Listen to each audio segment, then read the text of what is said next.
Mark Abrams here, late night, coming on at 12:37 a.m. I'm going to talk about the great fight that everyone just witnessed. David Benavidez against win the 12-round unanimous decision over David Morrell. But we're going to lead off with some. Just as I was setting up here, just got news on my phone that one of the biggest trades in the last, I don't know, 30 plus years in the NBA took place. Luka Doncic is coming to the Los Angeles Lakers for Anthony Davis. Let me get the whole trade for you here. The Dallas Mavericks are sending Luka Doncic, Maxi Kleber, Markieff Morris to the LA Lakers for Anthony Davis, Max Christie, and a 2029 first round pick. If I mean, I don't know what the Lakers are going to do for a big man now. I guess they have 3 or 4 days to try to find a big guy. I know they wanted some second tier big guys like Joseph Valanciunas, a couple other guys that they were looking at. But if they somehow they can get a quality big man, the Los Angeles Lakers with LeBron James and Luka Doncic, who I believe is the most talented player in the NBA, when healthy, that's been a big if this year, because obviously he's coming off the big calf injury, which has had him out for several weeks now, and I think he's close to coming back. But LeBron James and Luka Doncic, how mouth-watering is that if you're a Los Angeles Laker fan? You know, all the other stuff, all the Maxi Kleber, who's a spot-up shooter, Markieff Morris is more of a, for contract reasons. The Lakers get Max Christie, a decent young player, so we'll see what they can manage with Anthony Davis. I know Derek Lively's hurt now, and Gafford with some of their big men, but Anthony Davis and Kyrie Irving, let's see how that works out in Dallas. So the original thing I was coming on for was to talk about this great card tonight, great pay-per-view boxing action live on Prime Video pay-per-view. We'll go over the results really quick as just incredible stuff going on.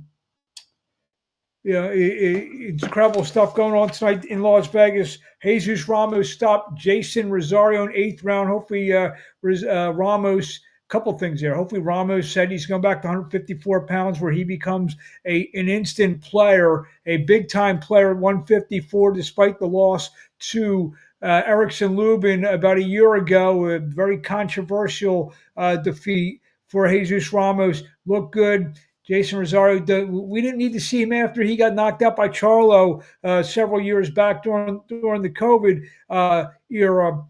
Came back, racked up a couple wins, and he's only 29 years old, but he looked like an old 29 years old tonight.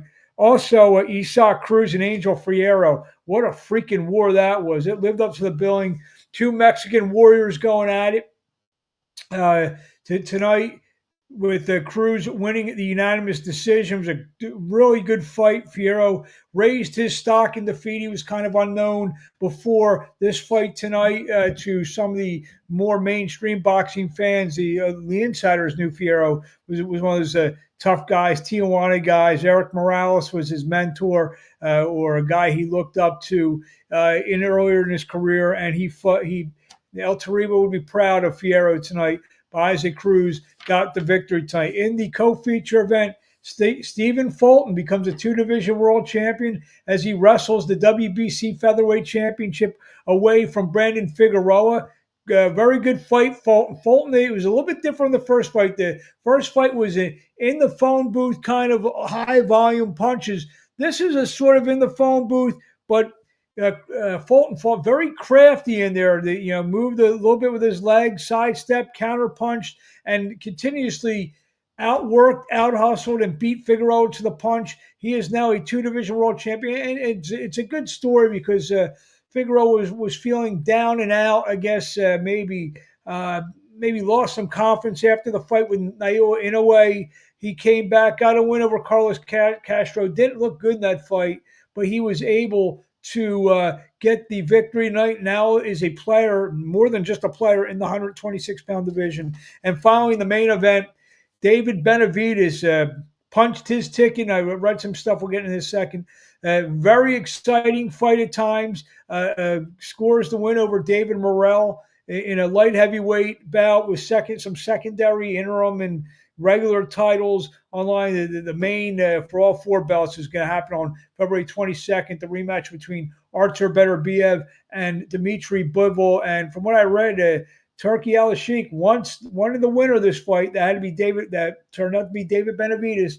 He will hopefully be ringside in Saudi Arabia, and we could see a real mega fight. Can you imagine the violence and for a Beterbiev Benavidez fight?